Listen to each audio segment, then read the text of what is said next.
Oi pessoal, na dica de hoje nós vamos falar sobre a resistência do ar, que é uma força que vai estar diretamente ligada às moléculas de ar. Por exemplo, quando um corpo cai de paraquedas, quando um cara cai de paraquedas, quando as gotas de chuva caem, o ar, essas moléculas de ar, oferecem uma resistência a esse movimento de queda. Essa resistência é dada através dessa força de resistência do ar. Vamos então no caso do exemplo do paraquedista. Quando o paraquedista começa a cair, o que ele começa a fazer depois de um certo tempo? Ele abre os braços. Por que ele abre os braços? Para oferecer uma maior área de contato. Tendo essa maior área de contato, significa que a resistência do ar vai ser o quê? Maior. Só que a resistência do ar não depende apenas dessa área de contato. Depende também da velocidade que esse corpo está. Quanto maior for a velocidade desse corpo, maior também vai ser essa resistência do ar. Então, quando o paraquedista vai cair, no começo da queda, ele ainda tem uma velocidade pequena. Se ele tem uma velocidade pequena, ele ainda tem uma resistência do ar sobre ele, o quê? Pequena ainda. Esse corpo tem um peso, esse paraquedista tem um peso, que é vertical e para baixo, representado por esse vetor que está em azul. A resistência do ar, representado por esse vetor pequenininho vermelho que está para cima. No caso, podemos observar que o peso é maior que a resistência do ar. Logo, a força resultante desse corpo está para onde?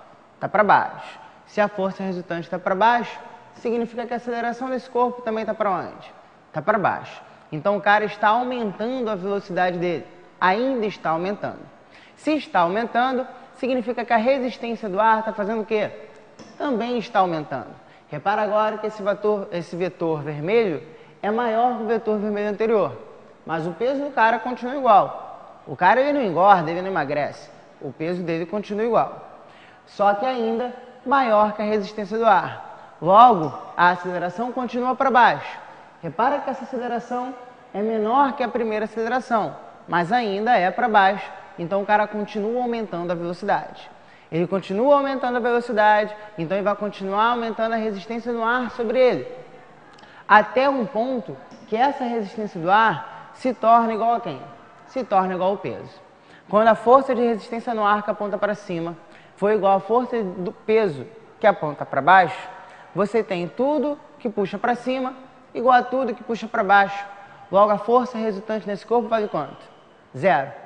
Se a força resultante vale zero, significa que a aceleração também vale quanto? Zero. Se você continuar com esse pensamento, que o cara vai caindo e vai aumentando a velocidade, qual é o próximo desenho que eu vou ter que colocar? Que a resistência do ar vai passar a ser o quê? Maior que o peso. Porque essa velocidade continua aumentando, a resistência do ar continua aumentando.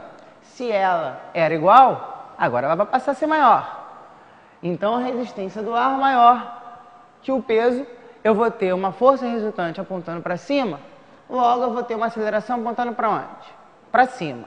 Vamos analisar isso aqui. Se eu tenho uma aceleração que aponta para cima e esse corpo está caindo, significa que esse corpo vai passar a desacelerar, diminuir a velocidade dele.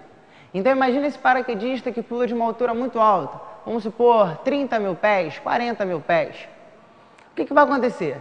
Ele vai vir caindo, aumentando a velocidade dele, vai aumentando a resistência do ar, até chegar um momento que a resistência do ar vai passar a ser igual ao peso. A partir daí, a resistência do ar vai passar a diminuir. Então ele estava vindo muito rápido e começou a diminuir a velocidade. Ele vai diminuir a velocidade até fazer o quê? Até parar. E depois, ele vai subir. Então olha como o raciocínio está completamente errado. Um paraquedista cai de uma altura muito alta, vem caindo, vem freando no ar, sozinho, sem paraquedas nenhum aberto. Vem freando no ar até parar. Depois dele parar, não contente com isso, o que ele vai fazer? Vai subir, vai flutuar. Olha que absurdo. Então essa ideia está completamente errada. Tá, Thiago, então o que acontece? Depois que a resistência do ar passa a ser igual ao peso, a força resultante nesse cara é igual a zero e a aceleração também é igual a zero. Isso me garante que a partir desse momento a velocidade vai ser constante. É o que acontece no caso de uma gota de chuva quando toca no solo. Ela vem aumentando a velocidade, aumentando até chegar numa velocidade constante, que é exatamente a velocidade que toca no solo. É de aproximadamente 7 metros por segundo. Na maioria das provas, reparem que eu não coloquei nenhuma fórmula para vocês de resistência do ar. Na maioria das questões, quando tiver resistência do ar, ele vai te dizer que essa resistência do ar está proporcional ao quadrado da velocidade ou está somente diretamente proporcional à velocidade. Ele vai te dizer na questão como essa resistência do ar está se comportando. Ficamos por aqui. Obrigado. Até a próxima.